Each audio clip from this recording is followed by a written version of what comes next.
Well, hello there. This video is dedicated for teachers who are struggling to stay positive because, well, it's a lot. In the last couple of years, since and at the time this video was recorded, have been especially tough for educators. You have the pandemic, change in expectations, more and more asked of us with less and less resources given, right? And so you get to a point where you're like, I can't handle it anymore. That's why a lot of people, teachers are quitting and you wonder how do you keep going? How do you stay positive? How do you stay focused? How do you stay moving on forward, right? And it certainly helps to have an attitude of gratitude and to try to look at the good things which are happening every day. Focus on victories, focuses on achievements. Uh, a lot of time we spend time working and brainstorming and trying to figure out how to help students which have high needs, right? MTSS plans, data tracking. A lot of it is what's about what's not working, right? But you can also make sure you treasure what is working when you do those steps. Like, what about the students which are thriving? What about the students which are making progress? Make sure you have the focus oriented to that, right? Make sure you end every day thinking about the things that went well that you need to have more of, right? Sending positive notes to students, paying more attention to the good things that students do during class, right? Shifting the mentality to notice more of the positive can certainly help. But I wanted to spend some time in this video talking about specifically about reframing. Because one of the things that happens a lot is that we can get easily locked into a complaint cycle. And while complaining can be interesting because you end up venting that emotion that you feel like we're about to blow up on, when you complain, especially to somebody else who validates that complaint and then complains back, you can create a vicious cycle where you end up, well, just creating more negativity and not really focusing on any solutions. So reframing is it's about trying to find a positive outlook to see the same situation that you're describing negatively, or to find an alternative way to look at the situation. So, for example, you might have heard or yourself have found yourself saying things like before, like, "Well, this student is lazy, right?" Or "This student just can't focus," or "They just don't care," right? And so you can hear the negativity of those, right? Um, and it certainly feels that way sometimes, right? But how can we change that frame of mind to something more positive, right? What can we think about what could be behind those behaviors, which are always a form of communication, right? They're trying to tell us something about the student's life, right? How do you know? They might be the work you might be assigning might be too challenging for them, right? Yeah, it's not on their zone of proxy success, so they're kind of like in a learned helplessness situation, or they might be bored or uninterested. They might not find relevance in the work you're assigning. So you might that might be the issue. So they might not be lazy at all. They just are uninterested. Um, and so then they also might be they might need more time to complete the work. Maybe they work slower than other students, or maybe they just don't know what to do next, and you didn't catch them being lost. Maybe they don't know how to start, and they need a scaffold, or maybe they're just nervous about asking for help, or ashamed of asking for help.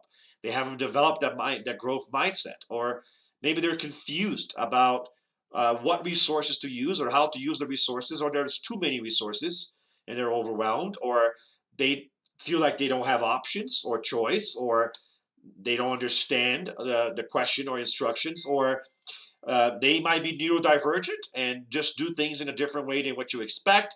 They might have basic needs which are not met, or like maybe they're hungry or tired or sleepy. Maybe they're dealing with acute or chronic stress, emotional issues, trauma, or simply overwhelmed with something in their life that makes it difficult for them to focus, right?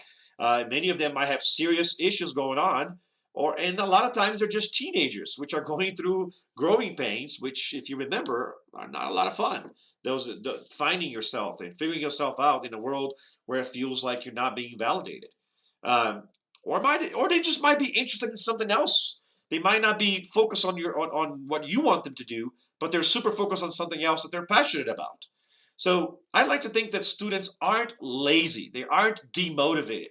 They aren't incapable. They aren't not focusing. They're just distracted by things which might matter more for them, or by things which are on their way in life, or by things that, by the lack of preparedness. And what we have to do is meet them where they are. And instead of focusing on uh, putting a label on them that doesn't help construct a solution, we have to reevaluate the situation and try to find what could be alternative explanations for why the student is the way they are.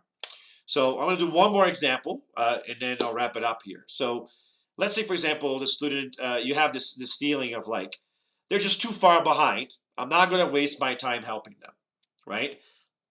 Massive negative feeling, right? I'm going to spend time helping the students that actually want to pass, right? Well, it might be true that they're far behind. It might even be the case they might not be able to pass. But what if we give them hope? What if we help them focus their time on something that they can achieve? What if they make them feel successful? What if that even means working to a different class where they might be able to pass, or working on a task that they feel that they will enjoy doing, even if they aren't going to do well in the class at the end? At least they will leave that day feeling like they engaged, like they had a fun, like they enjoyed themselves, like they could succeed. You might not win their academic success on your class, they might not meet the standard, but you might win them back. You might make them care a little bit more, come back for the next day. And that is a step in the right direction, right? So noticing what they do well can be better than focusing on what they don't do well. They they're already doing a bunch of bad things. Calling that out is not necessarily going to change anything. But calling out anything that they do in the right direction is great. So you're here today. You're logged into the assignment. It's amazing, right? I'm happy that you did that. Now, can I ask you to try to do the first question, right? Or is there a different assignment that you might want to be excited about doing that we can talk about creating together, right? Give them choice, give them power. Reframe. The idea is to not focus so much on the negative, but try to reinterpret the situation to try to find out what could be the reasons. And honestly, don't make the assumptions, right? Instead, ask more questions. Open up to allow the student to have space to reflect, maybe to give them a reflection forum, or actually sit down and listen to them, to hear where they're coming from, so that instead of assuming where they are, you can actually find out what is at the root of their cause. And if you don't feel equipped, or you don't feel ready to do that, then, uh, well, do what you can to recompose yourself, to find yourself in the spirit of doing that, because that's what might take to motivate them, or find help. Activate your village, right? Whether it's a social worker or a counselor that's got a trusted adult, someone in their life might know more about what they're going through to get to the root of those behaviors. And then we can find out, by reframing and finding that alternative way of thinking about the problem, we can start thinking about what we can do to actually change the situation. So I hope that this helps you think about uh, a different type of attitude that you have to have as a teacher.